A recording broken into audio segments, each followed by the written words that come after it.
Ancient walls and towers, for this is one of the world's most ancient cities, which now has motorways in its midst. Pathé Pictorial's magic carpet has never taken you to a place where a magic carpet was more appropriate. And whether it's a jet aircraft flying high over Istanbul, giving you a cloudy, lofty view of the mystery city of mosques, or a helicopter carpet at minaret height, you drink the magic in. The Santa Sofia Mosque, once a Christian church and now a museum, always makes you feel, even when your feet are on the ground, that you yourself are up in the air.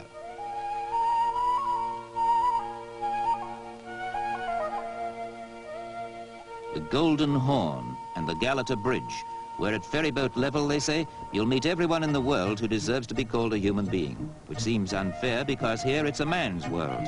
Women are mostly veiled or hidden away. This is the gateway to Asia. This is Europe's last tentative outpost. It shows its ambivalence mainly by male predominance. But Istanbul largely consists of exciting waterways.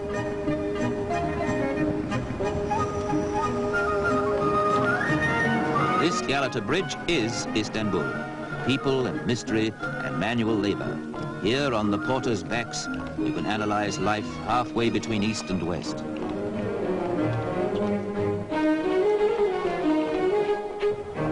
You'll learn the secret of this strange place as readily from the pelican as you will from its mysterious but most hospitable inhabitants. Halfway house life, Europe and Asia. And a really lovely thing, sweet, fresh fish.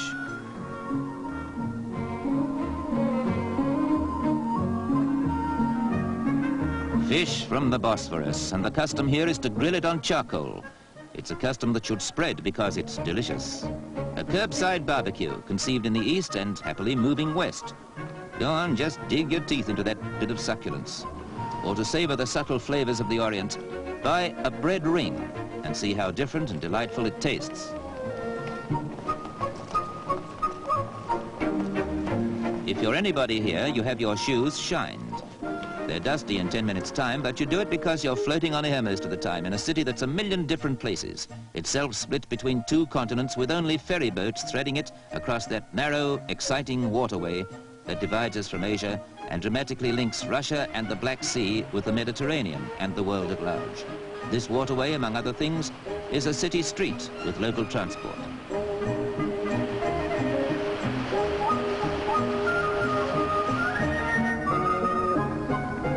What a mix-up of an ancient and a modern city it is. What a smoky beacon at the crossroads of east and west and north and south.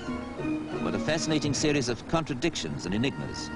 Mosques like this crumbled here in earthquakes, and wooden houses were built by Sultan's command to resist such destruction. From on high you can see the hybrid results because some huddled streets survived, while fire in turn cleared acres of wooden buildings for these bold new concepts. Istanbul is a patchwork quilt on the shores of a waterway even more fascinating than it is itself.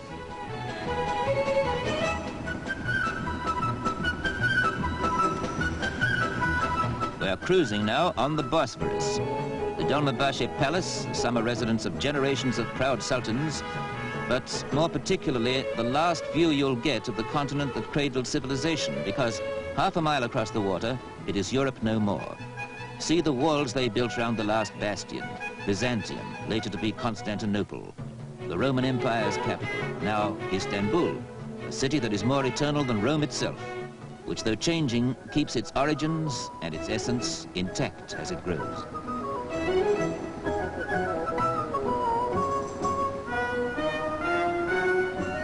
This is all part and parcel of Istanbul, perhaps the loveliest and certainly the laziest part.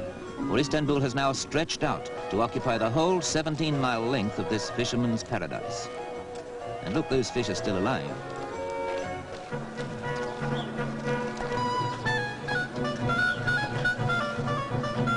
Here you buy blue fish or the famous Bosphorus swordfish slices, and a boy brings round coffee for you as you talk with a stallholder or haggle over the price.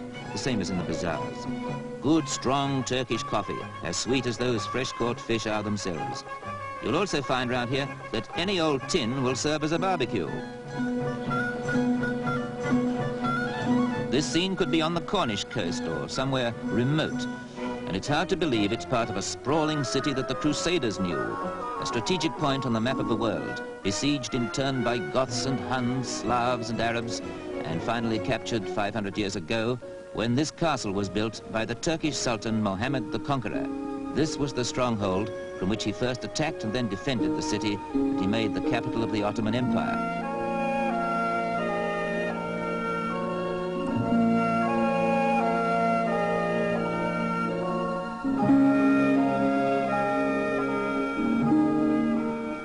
You keep thinking this narrow sea is a river, forgetting it's the frontier between continents, and that the far bank is a land mass stretching to India, Burma, China, and the Pacific Ocean.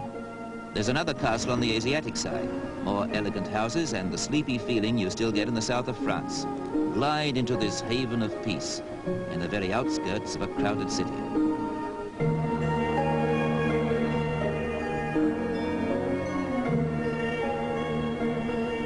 At intervals, you will hear the call of prayer to remind you that you're in a land of mosques and minarets. And at intervals, you'll hear the siren of a ship bound for the Black Sea, which is barely 5 miles away. For the rest, you might easily be on the Riviera, with its gay hotels and cafes in the sun. Istanbul and the Bosphorus have all this.